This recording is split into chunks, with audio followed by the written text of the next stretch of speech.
Rechacé al pobre del pueblo sin querer, ahora se convirtió en un famoso y no quiere salir conmigo.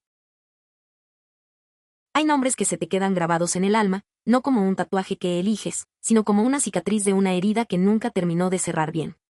El suyo es uno de ellos. Un nombre que ahora todo México corea en estadios, que las estaciones de radio repiten hasta el cansancio y que las chicas suspiran en sus habitaciones. No puedo decir su verdadero nombre, por supuesto. La gente como él, la gente que vive en esa estratosfera de fama y dinero, tiene ejércitos de abogados. Pero para esta historia, para que entiendan mi historia, lo llamaré Juan José. Juanjo. Antes de que fuera famoso, antes de los Grammys y los discos de platino, él era solo Juanjo. Y yo era Valentina. Y nuestro universo no era más grande que las polvorientas calles de nuestro pueblo, un punto olvidado en el mapa a las afueras de Monterrey donde los sueños eran tan secos como la tierra. Ahora mi vida transcurre en un apartamento genérico en el centro de Monterrey, con vistas a un mar de edificios grises que se parecen demasiado a mis días. Trabajo en una oficina, moviendo papeles de un lado a otro, en un ciclo monótono que parece diseñado para apagar cualquier chispa de vida. A veces, cuando el silencio del cubículo se vuelve demasiado ruidoso, mi mente viaja en el tiempo. Y viaja a un lugar donde yo no era una más del montón. Viaja a un lugar donde yo era la luz. En el pueblo, yo lo era todo. Mi familia, los González, era de las de toda la vida. Teníamos un negocio, una buena casa. Y yo, era la hija de los González. La chica de la sonrisa fácil, del pelo largo, la que siempre llevaba el vestido más bonito en las fiestas de la plaza. No lo digo con arrogancia, de verdad que no. Es solo que, así eran las cosas. Era una especie de realeza de pueblo, una corona invisible que a veces pesaba, pero que brillaba lo suficiente como para que valiera la pena. Mi futuro parecía un camino pavimentado de oro. Todos daban por hecho que me casaría bien, que tendría una vida cómoda, que mi sonrisa nunca se apagaría. Que equivocados estaban todos. Que equivocada estaba yo. Y en ese pequeño reino mío, Juanjo era diferente. Él no pertenecía a nuestro mundo de fiestas y apariencias. Era como una nota discordante en una canción perfectamente afinada. Lo recuerdo como una presencia silenciosa en los márgenes de mi vida. Un chico flacucho, casi etéreo, con unos ojos demasiado grandes y tristes para su edad. Unos ojos que siempre parecían estar mirándome desde lejos. Su vida era dura. Huérfano de madre, con un padre que bebía más de lo que trabajaba. Juanjo se partía el lomo para sobrevivir. Por las mañanas, antes de que saliera el sol, se le oía pregonar el periódico por las calles. Por las tardes, se instalaba en la plaza con su cajón de bolear, esperando que algún ranchero le diera unas monedas por sacarle brillo a sus botas. Sus manos siempre estaban manchadas, ya fuera de tinta de periódico o de grasa para zapatos. Y su ropa olía a trabajo, a esfuerzo, a una pobreza digna que, sin embargo, a la gente de mi círculo le gustaba mantener a distancia. Me daba lástima. Una ternura inmensa y dolorosa. Era como ver a un pajarito con el ala rota, temblando en una esquina. Una parte de ti quiere levantarlo, calentarlo en tus manos, arreglarlo. Pero otra parte tiene miedo. Miedo de que su fragilidad se te pegue, de que si lo tocas, te ensucies con su desdicha. Y ese pajarito roto, de alguna manera, se enamoró de mí. Su cortejo fue tan tímido, tan humilde, que resultaba imposible ser cruel. No tenía dinero para grandes gestos. Pero a veces, por la mañana, encontraba una flor silvestre, de las que crecen en el campo, dejada con cuidado en el alféizar de mi ventana. Otras veces, cuando yo pasaba por la plaza con mis amigas, él se acercaba con la cabeza gacha y me ofrecía un elote preparado, pagado con las pocas monedas que había ganado ese día. Su mirada, al ofrecérmelo, era una mezcla de terror y devoción absoluta. Era como si me estuviera entregando el mundo entero en un vaso de unicel. ¿Y qué podía hacer yo? ¿Rechazarlo? ¿Humillarlo delante de todos? No podía. Mi corazón no es de piedra. Así que aceptaba. Le sonreía, le daba las gracias y veía como esa pequeña migaja de atención iluminaba su rostro como si hubiera visto a un ángel. Gracias a ti, Valentina, susurraba, antes de volver a su puesto, a su realidad. Sé lo que están pensando. Le di falsas esperanzas. Y quizás, mirándolo ahora, fue así. Pero en ese momento, yo no lo veía de esa manera. Lo veía como un acto de compasión. ¿Acaso no es más cruel rechazar a alguien que ya ha sido rechazado por la vida misma? Yo solo le estaba dando un poco de luz, un respiro en su día a día tan gris. No era mi culpa que él confundiera la piedad con el amor. Mis amigas, por supuesto, no lo entendían. Eran más pragmáticas. Más crueles, quizás. Otra vez el bolero te trajo algo, vale, me decían, riéndose por lo bajo. ¿Cuándo le vas a decir que te deje en paz? Van a pensar que andas con él. Sus palabras me dolían, porque tocaban una verdad que yo no quería admitir, me avergonzaba. Me avergonzaba que me vieran aceptar sus regalos. Me aterraba la idea de que los chismes del pueblo empezaran a volar, que dijeran que la hija de los González, la que podía tener al que quisiera, estaba rebajándose con el chico de los periódicos. Era una presión horrible.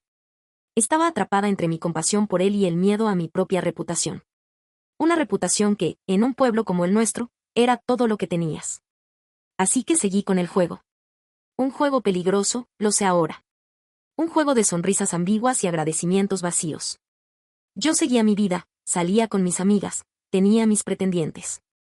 Y él seguía ahí, en la periferia, adorándome desde la distancia, alimentándose de las migajas que yo, en mi supuesta bondad, le dejaba caer. Creía que estaba siendo buena con él. Creía que le estaba haciendo un favor. No tenía idea de que solo estaba cargando un arma que, una noche, me explotaría en la cara a mí, pero lo heriría a él de muerte. El equilibrio que yo había creado, esa delicada danza entre mi mundo y el suyo, era frágil. Demasiado frágil. Yo intentaba mantener las cosas separadas. En mi vida real, la que importaba, estaba Rogelio. No voy a mentir, Rogelio no era el amor de mi vida, pero era lo correcto. Era el capitán del equipo de fútbol del pueblo, su padre era dueño de varias parcelas de tierra, y su sonrisa era de esas que tranquilizan a las madres y aseguran a los padres. Era guapo, popular, lo más importante, era aceptado. Salir con él era como llevar un certificado de normalidad, un escudo que me protegía del juicio del pueblo. Cuando estaba con Rogelio y su círculo, yo era la Valentina que todos esperaban. Reía de chistes que no me daban risa, hablaba de planes de futuro que no me emocionaban. Era un papel, uno que había aprendido a interpretar a la perfección. Pero luego, estaba el mundo de Juanjo.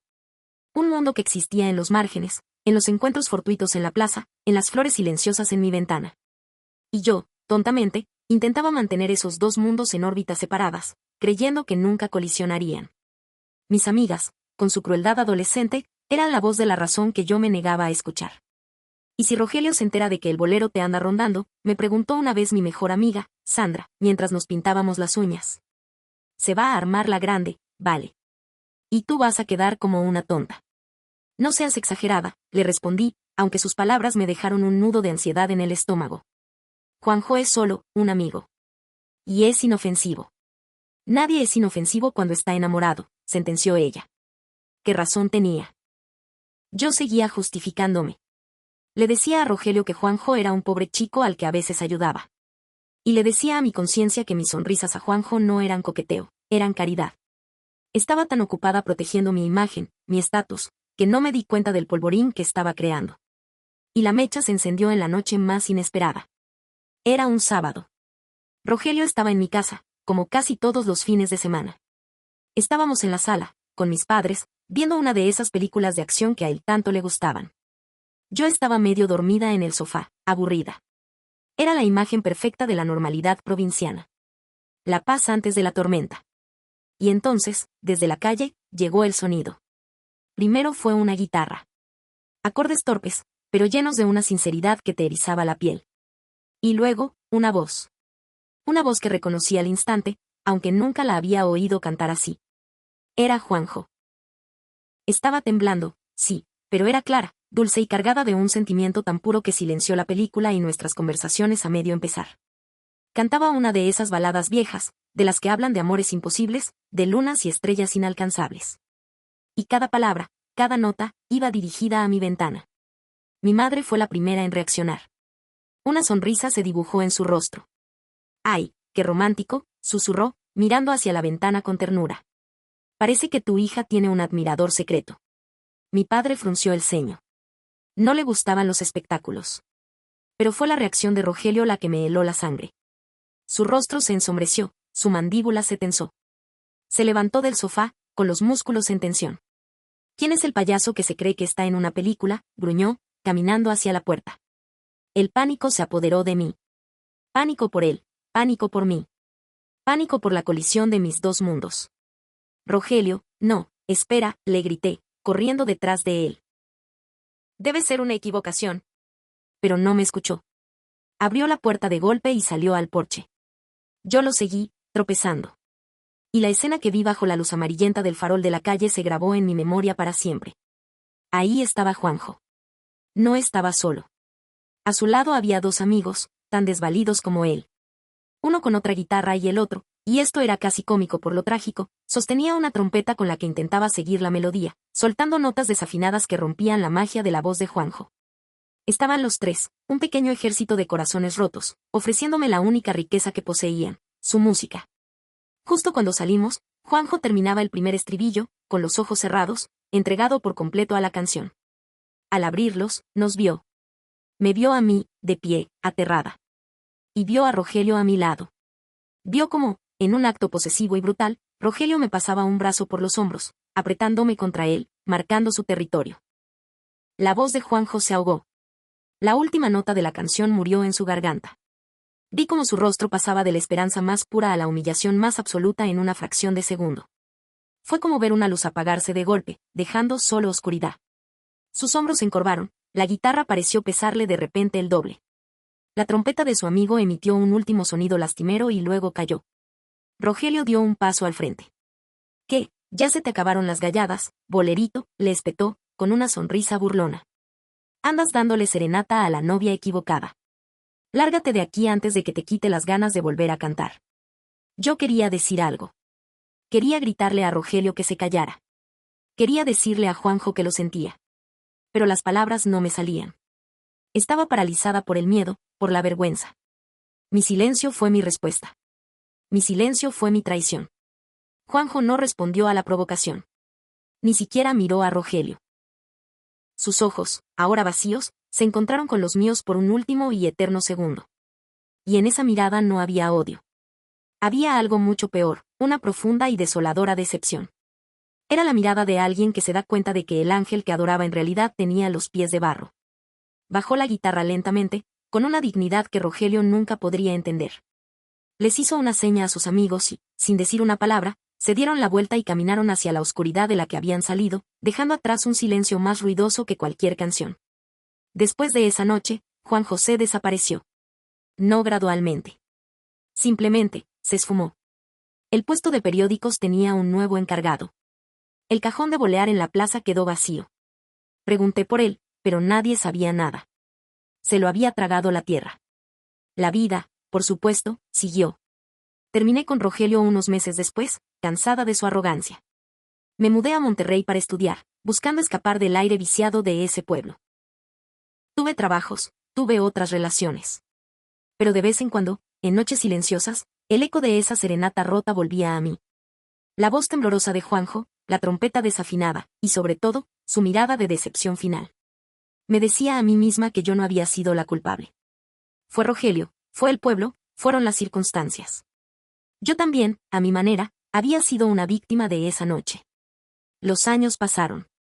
15, para ser exactos. El recuerdo de Juanjo y su serenata rota se convirtió en eso, un recuerdo. Una anécdota un poco triste de un pasado lejano, sepultada bajo capas de trabajos de oficina, citas fallidas y la aplastante mediocridad de la vida adulta. El pueblo y su mentalidad cerrada quedaron atrás, y yo me convertí en una más de las miles de almas que pueblan la jungla de asfalto de Monterrey. Y entonces, una noche, el fantasma volvió. Estaba en mi pequeño apartamento, cambiando de canal sin ganas, cuando mi dedo se detuvo en un programa de entrevistas. El presentador hablaba con la sensación musical del momento. Un artista que había salido de la nada y cuyas canciones de desamor y superación se habían convertido en himnos para toda una generación. Lo llamaremos Juan José. Miré la pantalla. Y se me cayó el control remoto. Era él. El mismo rostro, pero diferente. La flacura de la adolescencia se había convertido en una figura esbelta y elegante, vestida con un traje de diseñador que probablemente costaba más que mi coche.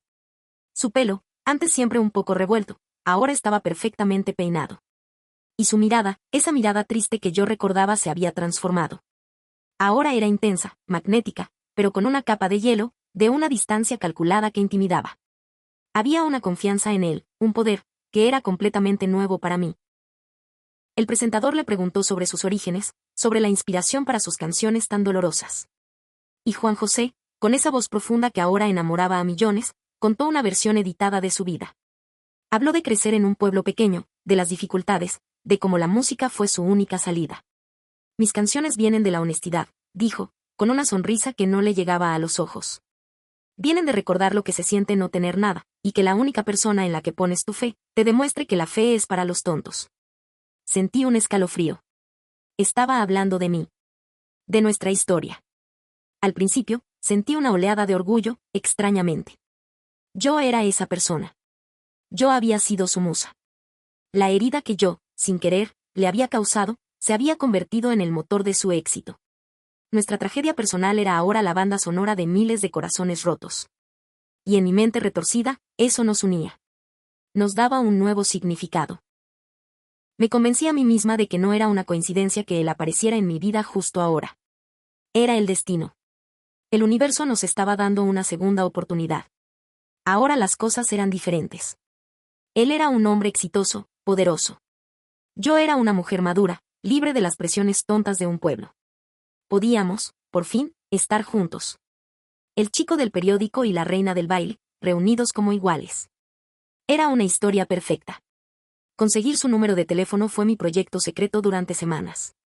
Moví cielo, mar y tierra, contacté a gente que conocía a gente, hasta que finalmente, un conocido que trabajaba en una disquera me lo pasó, no sin antes advertirme, es un tipo muy privado, casi nunca contesta. Le escribí un mensaje, mi corazón latiendo a 1000 por hora. Hola, Juanjo. O Juan José, supongo. Soy Valentina. Del pueblo. No sé si te acuerdas de mí. Solo quería decirte que estoy increíblemente orgullosa de todo lo que has logrado. Me encantaría que nos pusiéramos al día alguna vez. La respuesta tardó un día entero en llegar. Un día en el que revisé mi teléfono cada 30 segundos. Y fue corta. Fría. Hola, Valentina. Claro que te recuerdo. ¡Qué sorpresa! Saludos. ¿Saludos? ¿Eso era todo? A pesar de la frialdad, me aferré a la esperanza. Me había respondido. Me recordaba. Era un comienzo. Y así empezó mi calvario. Un juego cruel y silencioso del que yo era la única participante consciente. Juan José nunca me cerraba la puerta por completo, pero jamás me dejaba entrar. Era el maestro de las largas, el rey de las excusas amables. Yo, ¿qué tal todo? ¿Andas muy ocupado? Él, 2 días después hola, vale. Una locura. La gira no para. Ya te contaré. Yo, escuché tu nueva canción. Es preciosa. Me recuerda a, bueno, ya sabes. Él, 1 semana después gracias. Me alegro de que te guste. Cada mensaje suyo era una pequeña migaja de pan que él me lanzaba desde su castillo. Lo suficiente para mantenerme con hambre, pero nunca para saciarme. Me estaba volviendo loca. Analizaba cada palabra, cada coma, cada tiempo de respuesta. Me convencí de que era una prueba. Que estaba probando mi lealtad, mi paciencia. Que quería ver si yo, esta vez, lucharía por él. La verdadera prueba, la que me rompió, llegó hace 2 meses. Anunciaron un gran concierto en la Arena Monterrey. Era el evento del año. Inmediatamente le escribí. No puedo creer que vengas a Monterrey. Es una señal. Por favor, dime que podemos vernos. Aunque sea para un café rápido. Su respuesta, esta vez, fue más rápida. Y más cruel. Me encantaría, vale.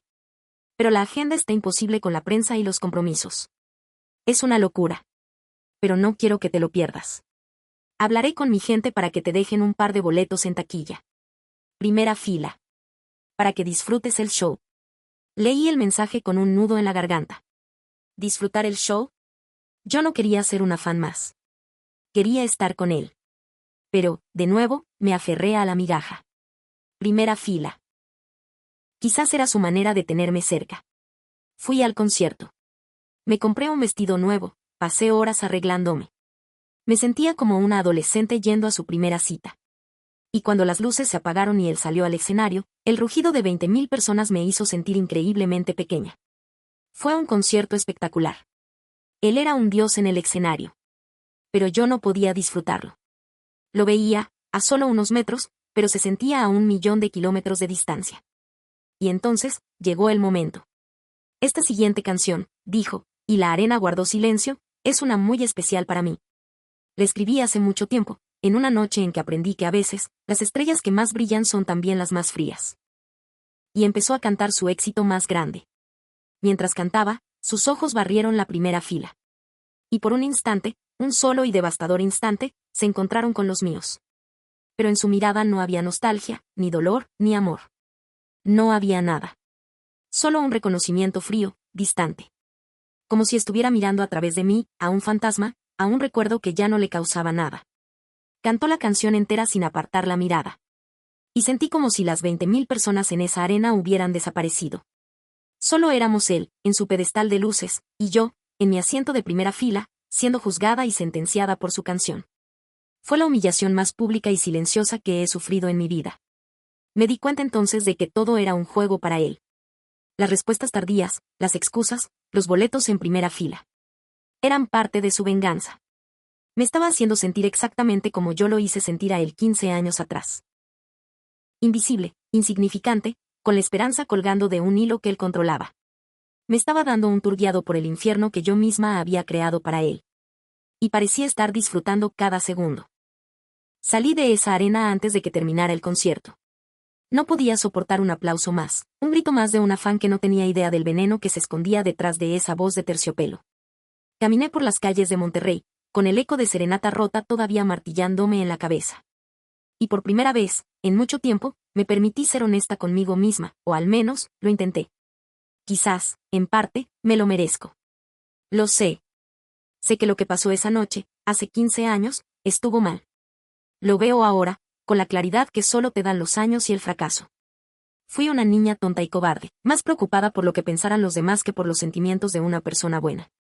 Me dejé llevar por la presión, por el miedo a perder mi estatus en ese microcosmos que era nuestro pueblo. Cometí un error. Un error estúpido de adolescente. ¿Y quién no ha cometido errores así? Pero aquí es donde trazo la línea. Una cosa es un error juvenil, una herida causada por la inmadurez. Y otra, muy diferente, es esto. Lo que él me está haciendo ahora. Esto no es justicia. Esto no es karma. Esto es una tortura. Una venganza fría, calculada y cruel, porque estaba por un hombre que tiene todo el poder del mundo en sus manos y elige usarlo para aplastar a alguien que ya está en el suelo. Porque seamos sinceros, ¿quién soy yo para él ahora? No soy una amenaza. Soy solo un fantasma de su pasado, un recordatorio de un dolor que él ha convertido en millones. Me está haciendo pagar por el mismo crimen una y otra vez. Cada mensaje ignorado, cada promesa vacía de vernos, cada gesto calculado como el del concierto, son pequeños giros de un cuchillo que él disfruta clavándome lentamente. Él no busca cerrar un ciclo. Busca disfrutar su poder, saborear el hecho de que ahora los papeles se han invertido, de que ahora soy yo la que espera, la que anhela, la que es rechazada. Y eso es lo que más me duele. La fama, el dinero, el éxito, todo eso lo ha cambiado. Ha matado al chico que yo recordaba.